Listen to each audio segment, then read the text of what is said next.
तो हेलो मेरे free Fyers and PUBG lovers, आपका फिर से स्वागत है हमारे एक और नए शानदार धमाकेदार वीडियो में। इस वीडियो को देखने के बाद आपकी 11 नंबर के पेपर में बल्ले बल्ले और मौज होने वाली है।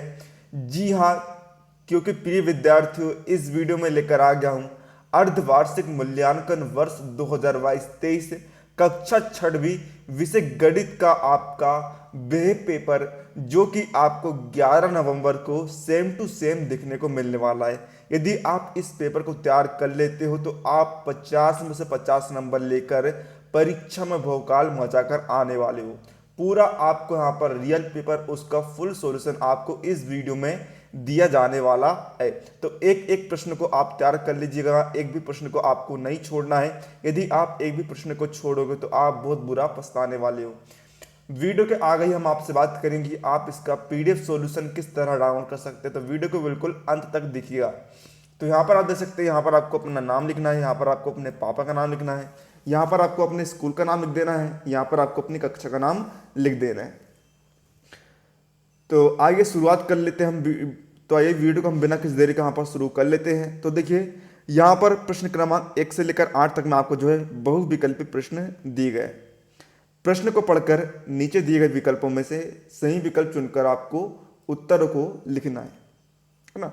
तो पहला क्वेश्चन हमारा, एक घनाकार डिब्बे में सतह होती है। ठीक है, घनाकार डिब्बे में कितनी सतह होती है, इसका उत्तर होगा आपका 6। दूसरा क्वेश्चन है ना, घनाकार डब्बा आपने देखा घनाकार किस तरह का रहता है, इस तरह का रहता है। क्या करती जो है, इस तरह की रहती है।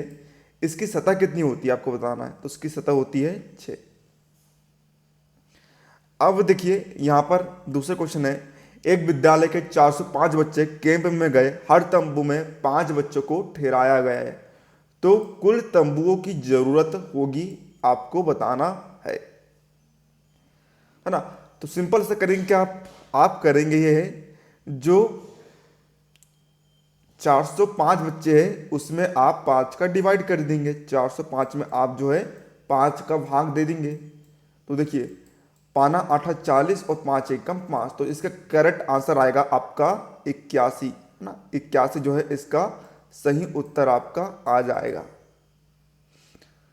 अब प्रश्न तीसरा है, छायांकित भाग का दशमलव में मान है ना। तो देखिए, छायांकित भाग यहां पर इसका उत्तर आपका आएगा 0.20।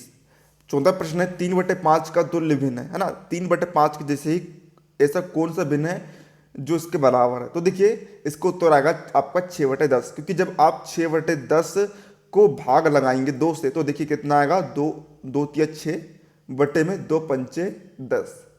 तो इसलिए इसका जो इसके बराबर कौन सा भिन्न होगा, 3/5, क्योंकि इसका भाग करने पर पुनः हमें जो है वही प्राप्त हो जा रहा है। अब प्रश्न छठा हम देखते हैं यहाँ पर, यदि एक ड्रम 9 बाल्टी पानी से भर जाता है तो 108 बाल्टी पानी कितने ड्रम के बराबर होगा। तो देखिएगा आप इसका उत्तर, यहां पर देखिए कि कह रहा है एक ड्रम जो है 9 बाल्टी पानी से भर जाता है ना।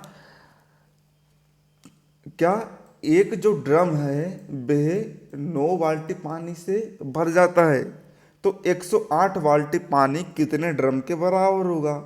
तो सिंपल से आप करेंगे क्या, 108 में जो 108 बाल्टी है उसमें हम 9 बाल्टी का भाग दे देंगे, क्योंकि 9 बाल्टी पानी में एक ड्रम भर जाता है, तो हमारा उत्तर निकल कर आ जाएगा। तो भाग दीजिए आप, 9 एकम 9 बचा 1 8 में जुड़ गया, तो यहाँ पर जाएगा 9 दूनी 18। इसका करेक्ट आंसर आपका आ जाएगा 12। प्रश्न 7 है, घड़ी में 3 बजे की स्थिति में उसकी दोनों सुइयों के बीच बनने वाला कोण है ना। तो देखिए, 3 बजे की स्थिति कैसी होती है, छोटा कांटा इधर रहता है और बड़ा कांटा इधर रहता है, तो कौन सा कोण बनता है यहाँ पर, न्यून कोण बनता है। Option number C. अब प्रश्न 8 है, निम्न में से कौन सी संख्या 5055 है, यह आपको पहचान कर बताना। तो देखिए, वह संख्या होगी आपकी ये वाली, इसे हम पढ़ते हैं 5055। आइए अब हम देखते हैं यहाँ पर अपना क्वेश्चन लघुत्तरीय प्रश्न प्रश्न क्रमांक 9 से लेकर 13 तक में आपको जो है लघुत्तरीय प्रश्न दिए गए। प्रश्न 9 है, रहीम के पास 8, 9, 6, 7 4 संख्या कार्ड है। इन सभी कार्डों का उपयोग करते हुए वह 4 अंकों की सबसे बड़ी संख्या एवं सबसे छोटी संख्या बना सकता है। तो देखिए ये 4 संख्या है। अब हम सबसे पहले हमें क्या बनाना, सबसे बड़ी संख्या बनानी है। तो बड़ी संख्या बनाने के लिए हम करेंगे क्या, सबसे पहले हम लेंगे सबसे बड़ा अंक, फिर उससे छोटा अंक, फिर उससे छोटा अंक, फिर सबसे छोटा अंक। तो देखिए सबसे बड़ा अंक है यहाँ पर 9, उससे छोटा है 8, उससे छोटा है 7 और सबसे छोटा है 6। तो ये आपकी बन गई सबसे बड़ी संख्या। इसी प्रकार अब हम बनाते हैं सबसे छोटी संख्या। तो उसके लिए हम करेंगे क्या, सबसे पहले हम लेंगे सबसे छोटी संख्या, फिर उससे बड़ी संख्या, फिर उससे बड़ी संख्या, फिर सबसे बड़ी संख्या। तो सबसे छोटी संख्या यहाँ पर 6, उससे बड़ी लेंगे हम 7, उससे बड़ी लेंगे 8 और फिर सबसे बड़ी लेंगे हम 9। तो इस प्रकार आपकी सबसे छोटी संख्या यहाँ पर बन जाएंगी। ध्यान रखना आपको, सबसे बड़ी संख्या बनाने के लिए हम सबसे पहले सबसे बड़े अंक लेंगे, उससे छोटे अंक, उससे छोटे अंक, फिर सबसे छोटे अंक। इसी तरह सबसे बड़ी संख्या बनाने के लिए सबसे छोटी संख्या बनाने के लिए सबसे छोटा अंक, फिर उससे बड़ा अंक, फिर उससे बड़ा अंक, फिर सबसे बड़ा अंक लेंगे। ये बात आपको ध्यान में रखना है, आपको हमेशा काम आएगी। आइए अब हम देखते हैं यहाँ पर अपना प्रश्न क्रमांक 10वां। एक फुटबॉल स्टेडियम में 83 लोगों के बैठने की क्षमता है ना। फुटबॉल स्टेडियम में कितने लोग बैठ सकते हैं, 8300 लोग बैठ सकते हैं, परंतु हर चौथी सीट पर लोगों को बिठाने के निर्देश प्राप्त हुए हैं, है ना। मतलब कि 83 लोग तो बैठ सकते हैं, लेकिन है ना इतनी क्षमता तो है स्टेडियम में, लेकिन हर 4 सीट में से सिर्फ एक ही सीट पर आदमी बैठ सकता है। एक सीट अच्छी है, बाकी की 3 सीट कैसी है, बेकार है ना। तो हमें बताना है इस निर्देशन के अनुसार अब कितने लोगों को स्टेडियम में बिठाया जा सकता है। अब इसका अर्थ यहाँ पर यह निकल रहा है कि हर 4 सीट में से सिर्फ एक ही सीट में आदमी बैठ सकता है। तो हम करेंगे क्या, सिंपल से 8300 में 4 का भाग लगा देंगे। 4 का भाग लगा दीजिए, 8300 में हम देंगे 4 का भाग। तो देखिए सबसे पहले हम लेंगे शुरू का अंक। शुरू का अंक क्या है, 8। तो 4 दूनी कितना होता है, 8। 8 से 8 घट गया, 0 बचा। अगला अंक लेंगे हम 3। 3 में 4 का भाग नहीं जाता है, इसलिए हम एक अगला अंक और ले लेंगे 0। तो कितना हो गया, 30 हो गया। 30 में 4 का भाग देंगे तो होगा 4 सत्ते। देखिए अब यहाँ पर 3 में 4 का भाग नहीं जा रहा है, इसलिए यहाँ पर लग गया 0। 30 में 4 का भाग लगाएंगे, 4 सत्ते होता है 28। 30 में से 28 को घटा यहाँ पर आ गया 2। अब यहाँ पर देखिए 2 में भी 4 का भाग नहीं जाता है, इसलिए अब हम यहाँ पर अगला अंक ले लेंगे 0। तो 20 में 4 का भाग देंगे तो होगा 4 पंच 20। तो इस तरह यहाँ पर इसका भागफल निकल कर आ जाएगा आपका 20/75। और यही जो है स्टेडियम में बैठे जाने, स्टेडियम में अब इतने ही लोग बैठ सकते हैं। बहुत ही इजी क्वेश्चन है। आइए अब हम देखते हैं प्रश्न क्रमांक 11। यदि किसी बगीचे में कुल 200 पेड़ है ना, एक बगीचा है उसमें कितने हैं, 200 पेड़ है, और इनमें से 3/5 भाग आम के पेड़ है, तो बगीचे में दूसरे कितने पेड़ होंगे, है ना।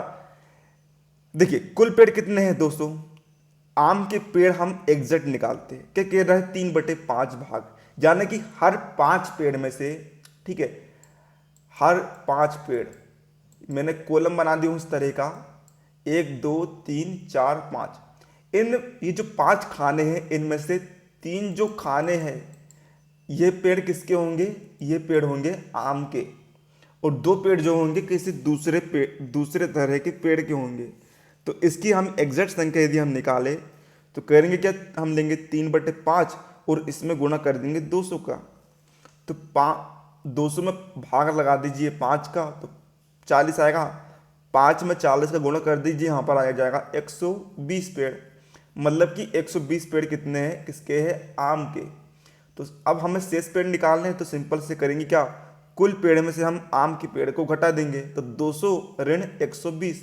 यहाँ पर इसका करेक्ट उत्तर आपका आ जाएगा 80 पेड़। अब हम देखते हैं प्रश्न क्रमांक 12। एक पोस्टर को सचिन ने दीवार पर चिपकाया है। सिंपल से वाक्य है ना। पोस्टर की लंबाई कितनी है 12 मीटर और चौड़ाई कितनी है 10 मीटर।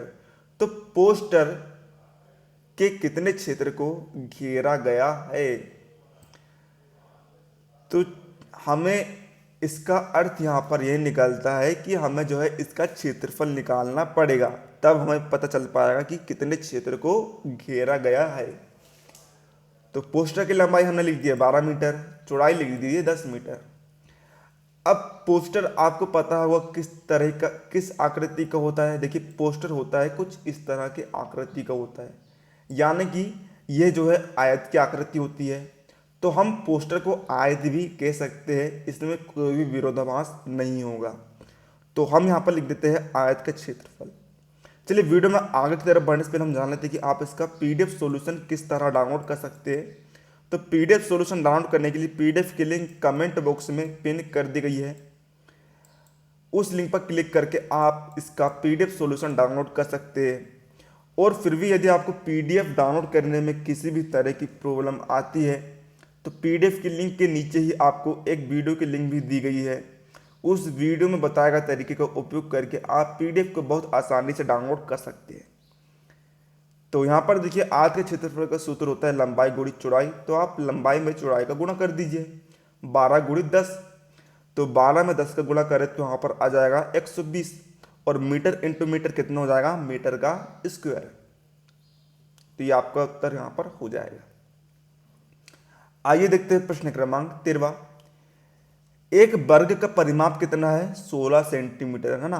वर्ग का परिमाप कितना है 16 सेंटीमीटर। यदि प्रत्येक भुजा की लंबाई 4 सेंटीमीटर बढ़ा दी जाए तो वर्ग का परिमाप क्या होगा। ठीक है, तो देखिए जैसे कि आप सभी को पता होगा वर्ग जो है 4 भुजाओं से मिलकर बनता है, 4 एक समान भुजाओं से मिलकर बनता है। अब वर्ग का परिमाप हमें दिया है यहाँ पर 16 सेंटीमीटर, यानी कि 16 के यदि हम 4 भागों में बांटे तो कितना हो जाएगा, प्रत्येक भुजा जो है 4 सेंटीमीटर की होगी। यानी कि हम इसे लिख सकते हैं 4 का वर्ग भी लिख सकते हैं। 4 का वर्ग करने पर पुनः जो है 16 हमें यहाँ पर प्राप्त हो जाएगा। अब यहाँ पर अगला पॉइंट ये कह रहा है कि हमें जो है भुजा की लंबाई 4 सेंटीमीटर बढ़ानी है। तो क्या करिए आप 4 में 4 को बढ़ा दीजिए, है ना। ऑलरेडी प्रत्येक भुजा कितनी है 4 सेंटीमीटर की है, 4 में हम 4 सेंटीमीटर और बढ़ाएंगे तो प्रत्येक भुजा कितनी सेंटीमीटर की हो जाएगी 8 सेंटीमीटर की हो जाएगी। तो अब वर्ग का परिमाप कितना निकलेगा, यहाँ पर 4 था, अब आप यहाँ पर उठाकर 8 रख दीजिए। तो 8 का वर्ग कितना होता है 64 और इसका उत्तर निकल कर आ जाएगा 64 सेंटीमीटर का स्क्वायर। अब हम बढ़ते हैं यहाँ पर दीर्घ उत्तरीय प्रश्नों की तरफ। प्रश्न क्रमांक 14 से लेकर 16 तक में जो है दीर्घ उत्तरीय प्रश्न दिए गए। तो प्रश्न 14वां हमें दिया है ककड़ी और गाजर का प्रति किलोग्राम मूल्य दिया गया है। इसके अनुसार 3 सही 1/2 किलोग्राम ककड़ी और 2 सही 1/2 किलोग्राम गाजर का मूल्य क्या होगा। तो देखिएगा यहाँ पर, है ना, ककड़ी कितने रुपए किलोग्राम है 16 रुपये प्रति किलोग्राम है और गाजर कितने रुपए प्रति किलोग्राम है 22 रुपये प्रति किलोग्राम। हमें बताना है कि 3 सही 1/2 किलोग्राम ककड़ी और 2 सही 1/2 किलोग्राम गाजर का मूल्य क्या होगा। इसके लिए सिंपल से हम सवाल को सोल्व करेंगे। ककड़ी की मात्रा हमें दी है 3 सही 1/2, इसे आप जो है सिंपल भिन्न बना दीजिए। तो देखिए हम करेंगे क्या, 3 दूनी 6, 6 में 1 जोड़ेंगे हो जाएगा 7, 7/2 किलोग्राम। तो अब ककड़ी का मूल्य हम निकाल सकते हैं। ककड़ी कितने रुपए किलोग्राम है 16 रुपये किलोग्राम है। तो 7/2 में आप 16 का गुणा कर दीजिए। 16 में 2 का भाग लगाएंगे, यहाँ पर आएगा 8, 7 8 होता है 56, यानी कि ककड़ी का मूल्य निकल जाएगा 56 रुपये। इसी तरह गाजर की मात्रा कितनी है 2 सही 1/2। इसे यदि हम भिन्न के रूप में लिखें तो देखिए 2 × 2 4, 4 धन 1 5, 5/2 किलोग्राम। तो अब हम निकालते हैं गाजर का मूल्य। तो गाजर है 22 रुपये प्रति किलोग्राम। तो 5/2 में हम गुणा कर देंगे 22 का, 22 में 2 का भाग दे दीजिए, यहाँ पर आएगा 11। तो 11 5 कितना हो गया 55 रुपये। प्रश्न 15 हम देखते हैं। अनिल ने मकान बनाने के लिए क्या लिया, कर्ज लिया, है ना, लोन लिया। उसे 2 साल तक हर महीने 2200 रुपये देने हैं, है ना। बताइए 2 साल पूरे होने पर कितने रुपए लौटा चुका होगा। सिंपल सी बात है। देखिए 2 साल तक हर महीने 2200 रुपये देने हैं। एक साल में कितने महीने होते हैं, एक, है ना, एक साल में होते हैं 12 महीने, है ना।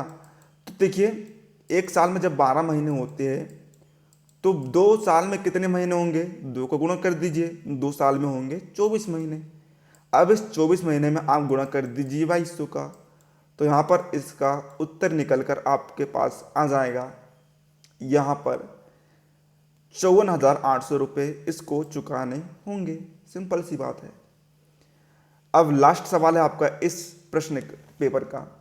एक दुकानदार के पास 3345 किलोग्राम प्याज है ना। कितनी प्याज है, 3345 किलोग्राम प्याज है, कुल प्याज है। वह उन्हें 20 बोरों में बराबर बराबर रखता है। प्रत्येक बोरे में रखी गई प्याज का वजन कितना होगा तथा शेष प्याज का वजन कितना होगा। तो सिंपल सी बात है, कुल प्याज कितनी है, 3345 किलोग्राम है, ये हम लिख देंगे। अब 20 बोरों में कितनी प्याज आएगी हमें बताना। तो देखिए 20 बोरों में प्याज जलाने के लिए हम कहेंगे क्या, जो 3345 किलोग्राम प्याज है उनमें हम 20 बोरी का भाग दे देंगे, तो यहाँ पर उत्तर निकल कर आ जाएगा 167, यानी कि प्रत्येक बोरे में 167 किलोग्राम प्याज आएगी और शेष प्याज रह जाएगी 5 किलोग्राम। तो इस तरह विद्यार्थियों ने जो है आज के कक्षा 6वीं गणित के सभी प्रश्नों को हमने अच्छे से समझ कर तैयार कर लिया है। उम्मीद है आपको वीडियो हेल्पफुल लगा होगा, तो वीडियो को लाइक जरूर से कर दीजिएगा। चैनल पर नए हो तो चैनल को सब्सक्राइब करके घंटे के निशान पर जरूर से दबा दीजिएगा, ताकि हम जैसे कोई नया वीडियो अपलोड करेंगे आपको उसका तुरंत नोटिफिकेशन मिल जाएगा। और वीडियो को अपने दोस्तों के साथ अधिक से अधिक शेयर करना ना भूलें, ताकि सभी विद्यार्थियों तक हमारे वीडियो का लाभ पहुंच पाए। मिलते हैं आपको अगले किसी नए शानदार वीडियो में, तब तक के लिए जय हिंद जय भारत।